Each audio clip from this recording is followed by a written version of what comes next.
में एक नई शर्त रखी गई है। वो शायद सेक्शन 7 है, ये मैंने अभी भेजा भी है। सेक्शन 7 में ये है कि किसी भी मुकदमे की रिकॉर्डिंग, वीडियो रिकॉर्डिंग की जा सकती है ताकि उस मुकदमे के ट्रायल में शफाफियत, ट्रांसपेरेंसी लाई जाए। ये पहले ये इस तरह की कंडीशन पहले नहीं थी। तो इससे ये मालूम होता है कि तहरीक इंसाफ की कुछ पटिशनें पेंडिंग पड़ी हुई हैं। जैसे मिसाल के तौर पे 9 मई के जो वाकयात हैं, 9 मई के वाकयात के ऊपर तहरीक इंसाफ का ये कहना है कि जी आइए, बिस्मिल्लाह कीजिए, एक इंक्वायरी कमीशन तश्कील दें, हम भी उसमें इंक्वायरी का हिस्सा बनते हैं, आप भी इंक्वायरी का हिस्सा बने, सीसीटीवी फुटेज उसमें लाई जाए और देखा जाए ये कौन लोग हैं जिन्होंने आग लगाई, ये कौन लोग हैं जिन्होंने कोर कमांडर हाउस को नुकसान पहुंचाया।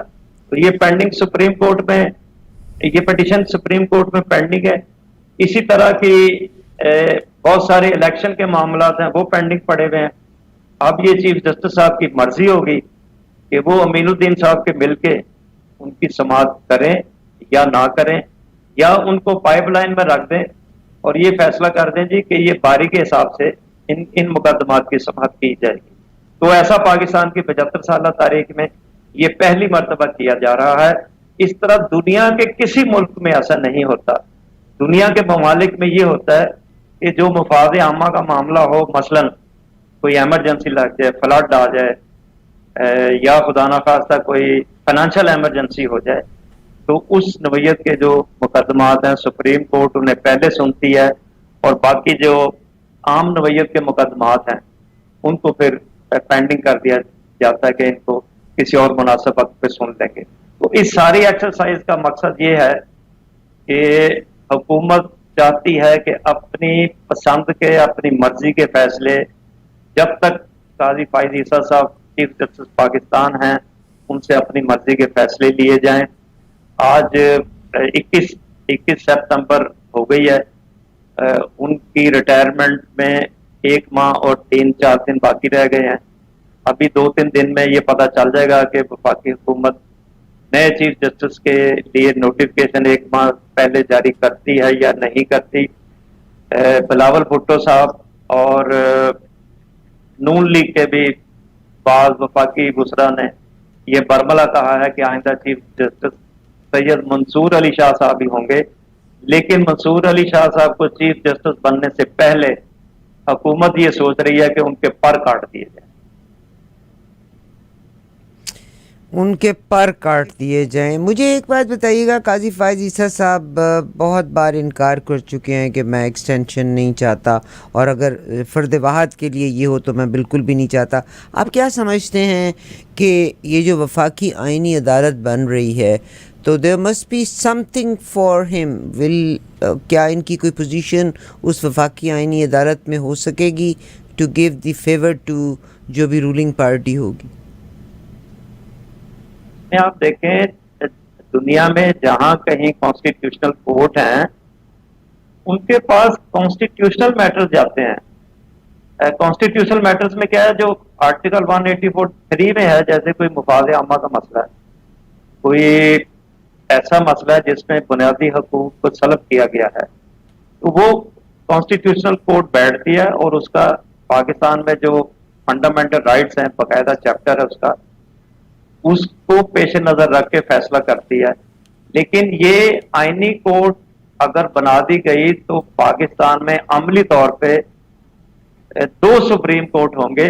एक सुप्रीम कोर्ट वो होगा जिसमें आम शहरियों के मुकदमात, प्रॉपर्टी के मुकदमात, लेन देन के मुकदमात, जराइम के मुकदमात सुने जाएंगे, और दूसरी सुप्रीम कोर्ट वो होगी जो ये फैसला करेगी कि क्या तहरीक इंसाफ के साथ जो कुछ किया गया, जो 9 मई के वाकयात हैं, क्या उनके ऊपर कोई जुडिशल कमीशन तश्कील दिया जाना चाहिए या नहीं, या क्या जो मखसूस सीटें हैं क्या ये तहरीक इंसाफ को मिलनी चाहिए, या ये इनमें बाकी पार्टियों में बांट दी जाए जैसा कि इलेक्शन कमीशन सिकंदर साहब ने ये बांट दी थी 23 सीटें। तो ये सारे मामला हैं। ये सर एक बात मुझे बताइएगा कि स्पीकर कौमी असम्बली ने पीटीआई को बतौर सियासी जमात पार्लियामेंट से हटा दिया और तमाम मेंबरान को सुन्नी इत्तेहाद काउंसिल का मेंबर करार दिया, इसमें कहाँ तक सदाकत है? ये तो मैंने बाकायदा नोटिफिकेशन भी भेजा है, अगर पॉसिबल हो उसको दिखा दिया जाए। हुआ ये कि जो 8 जजों का फैसला था, 8 और 5 जजों का फैसला था, मंसूर अली शाह साहब ने जो जजमेंट दी 12 जुलाई को, उसको गैर मौसर करने के लिए ये तो वो आ गया जी जो प्रोसीजर एक्ट है, जिसमें वो सेक्शन 7 है कि जो वीडियो रिकॉर्डिंग की जाएगी।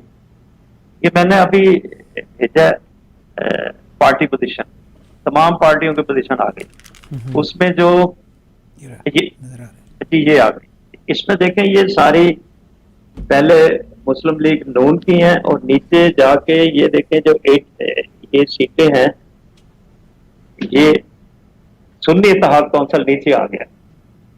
इस वक्त Pakistan Muslim League is at the top 110 के साथ पाकिस्तान पीपल्स पार्टी 69, मुत्तहिदा कौमी मूवमेंट जो है 22 हैं और पाकिस्तान मुस्लिम लीग की 5 हैं, जो इस्तेहकाम पाकिस्तान 4 हैं, पाकिस्तान मुस्लिम लीग 1 है ज़िया ग्रुप से, और बलूचिस्तान अवामी पार्टी की 1 है, नेशनल पार्टी की 1 है, 213। सुन्नी इत्तेहाद की 80 सीटें हैं, इंडिपेंडेंट 8 हैं, जमीयत उलमाए इस्लाम। तो पीटीआई बीच में से बिल्कुल निकल गई है। इसका मतलब है कि जो 8 जजिस का फैसला था उसको रद्द कर दिया गया है। उसको रद्द किया है एक कानून बना के। और देखें ये अगर एक तरफ जजमेंट हो सुप्रीम कोर्ट की या किसी भी सूबाई हाई कोर्ट की और दूसरी तरफ कोई कानून हो, तो फिर वो जजमेंट गैर मौसर हो जाएगी और कानून प्रिवेल करेगा। तो ये वफाकी हुकूमत ने, पीडीएम की हुकूमत ने ये किया है कि supreme court justice Mansoor Ali Shah और उनके साथ जो 7 जज साहिबान थे, उनके फैसले को इनफेक्टिव, इनफ्रक्चुअस